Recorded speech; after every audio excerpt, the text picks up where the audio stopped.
Assalamualaikum warahmatullahi wabarakatuh. Halo para orang tua super praktisi pendidikan berkebutuhan khusus dimanapun Anda berada. Semoga Anda selalu berada dalam kondisi sehat selalu. Kembali lagi berjumpa dengan podcast dari Pusat Terapi dan Homeschool Total My Learning. Kali ini saya Yovan P. Putra masih didampingi oleh rekan saya Jonathan. Say hi John. Hai. Alright. Dan juga kami didampingi oleh para praktisi pendidikan dan terapi untuk anak berkebutuhan khusus di Pusat Terapi Homeschool Total My Learning. Ya, di belakang saya banyak sekali. Ya, di belakangnya masih ada lagi sebenarnya. Nah, jadi kali ini kembali lagi kita akan membahas pertanyaan yang kita ambil dari WhatsApp Group Autism Awareness Indonesia. Bicara mengenai WhatsApp Group ini, WhatsApp Group Autism Awareness Indonesia adalah WhatsApp Group yang dikelola oleh Pusat Terapi dan Homeschool Total My Learning, yang tujuannya adalah sebagai media diskusi tanya jawab dari orang tua untuk orang tua ataupun untuk brainstorm, di mana kami selain mengelola, memoderatori WhatsApp Group tersebut, juga memberikan informasi-informasi terbaru seputar isu-isu terkait dengan autisme dan keberbakatan. Oke, tanpa berpanjang lagi, kita akan membahas satu pertanyaan yang kita ambil dari WhatsApp Group Autism Awareness Indonesia. Oke, pertanyaannya adalah aspek-aspek apa yang terimbas pada kondisi autisme, ya. Jadi, if I translate to you, John, so what aspects are affected by autism?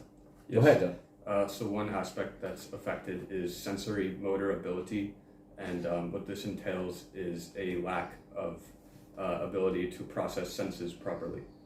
So what this can lead to is extreme sensitivity, mainly with auditory cues, with loud voices, loud noises. You may see an autistic child or an autistic person raise their hands to their ears like this. And what this does when these senses are manipulated is it causes extreme emotional turbulence. Okay, jadi so this is number one, right? Okay, so the first aspect is sensory motor ability atau kemampuan sensori motor. Ya, jadi seperti yang Bapak dan Ibu ketahui bahwa kita kemudian mengolah atau memahami dunia sekitar kita melalui panca indera kita. Nah, kalau sekiranya kemudian panca indera kita itu terganggu, apakah itu terlalu sensitif atau kurang sensitif, maka tentu pemahaman kita tentang pengalaman dunia luar itu menjadi terganggu. Akibatnya, karena kita nggak jelas, kalau seumpama kita yang non-autistik, mungkin kita bingung dan kita bisa bertanya. Tapi sementara kalau untuk yang autistik, ketika mereka bingung dan mereka tidak tahu apa yang harus mereka lakukan, yang muncul adalah turbulensi emosi. Jadi tantrum lah, atau bergerak ke kanan ke kiri lah, menjadi hiperaktif dan lain-lain. Itu adalah gangguan pada sensory motor ability. Okay, so what's next, John? So the second aspect is the difficulty in language processing. What this means is that in autistic children, their inner neuron firing is out of tune. So this may cause a lack of neuron transportation to vital vocal areas like a jaw or a vocal cord or a neck area. So this may cause difficulties in producing certain sounds. Oke, jadi kondisi yang kedua itu adalah kondisi kesulitan memproses bahasa. Nah, masih ada kaitannya sebenarnya dengan yang tadi, yaitu adalah terkait dengan kesulitan atau hambatan pada sensor atau pada panca indera. Karena pada saat kita memproses bahasa, tentu artinya kita berada di awalnya adalah pada fase menerima dulu, atau yang disebut sebagai reseptif. Lalu kemudian kita berlanjut pada fase menyatakan atau fase ekspresif.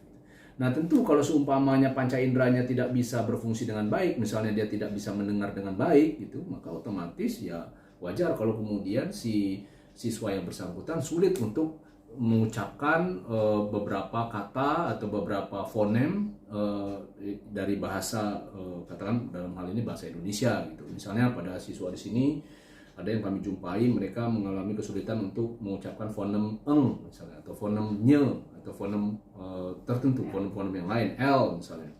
Nah, itulah yang menyebabkan kesulitan dalam memproses bahasa.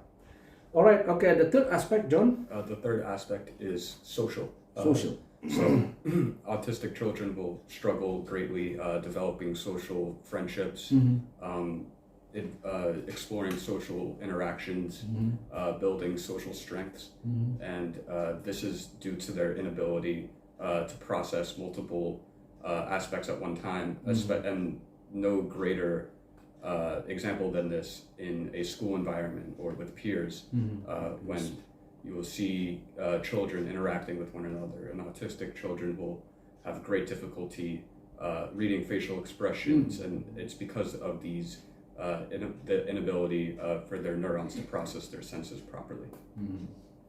Okay, so speaking about neurons, maybe you can say something. Okay, maybe elaborate with the so-called neurons, maybe mirror neurons. Yeah, so mirror neurons is the principle of when.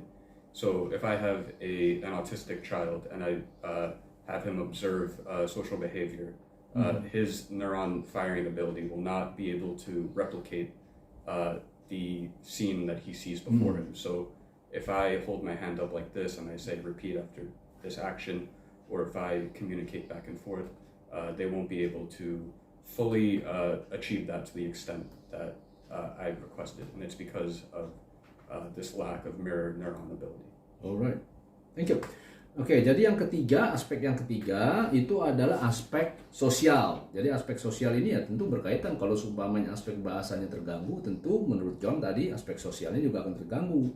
Namun ada satu lagi, tadi John berkata, John was explaining about neurons, right John? Yes. Nah, jadi secara lebih spesifik lagi adalah mirror neuron. Jadi kondisi ketika ketidakberadaan daripada mirror neuron itu membuat kemudian individu tersebut, dalam hal ini siswa ABK, mengalami kesulitan untuk melakukan yang disebut mimicking atau kesulitan untuk meniru.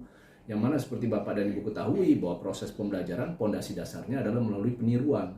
Itulah sebabnya kenapa mereka mengalami kesulitan untuk kemudian memahami tadi yang John berkata, when John was raising his hands, then the student unable to mimic raising hands, right? Oke, nah itulah. Jadi ketika si misalnya gurunya ingin siswanya untuk melakukan sesuatu karena kemudian mirror neuronnya itu tidak ada atau kurang, akibatnya adalah siswa tersebut sulit untuk mencontoh atau menirunya.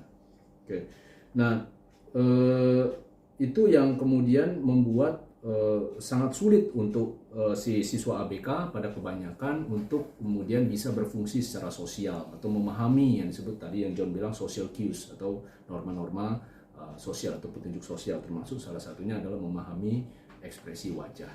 Oke. Jadi kembali lagi singkatnya, kalau untuk menjawab pertanyaan Ibu yang ada di WhatsApp Group Autism Awareness Indonesia, aspek apa yang terimbas pada kondisi autisme itu ada 3, yaitu adalah sensory motor ability, difficulty in language, dan juga sosial. Oke, dari kami mungkin itu dulu untuk sesi podcast kali ini. Nantikan sesi podcast yang berikutnya, di mana kami juga masih akan membahas berbagai pertanyaan yang ada di WhatsApp Group Autism Awareness Indonesia. Jangan lupa siapapun yang ingin bergabung di grup WhatsApp Group Autism Awareness Indonesia bisa bergabung dengan mengikuti link yang ada di postingan di Instagram. Oke? Dan tentu jika Anda mendapati podcast ini berguna, sekiranya Anda bersedia untuk men-share-nya atau juga men-subscribe-nya, sedemikian rupa bisa memacu kami untuk terus berkontribusi dengan memberikan informasi-informasi yang berguna untuk memajukan pendidikan autisme di Indonesia. Baik, akhir kata dari kami, mohon maaf sekiranya ada salah-salah kata atau ada kekurangan. Kita akan berjumpa lagi pada podcast yang berikutnya. Until next time, bye-bye.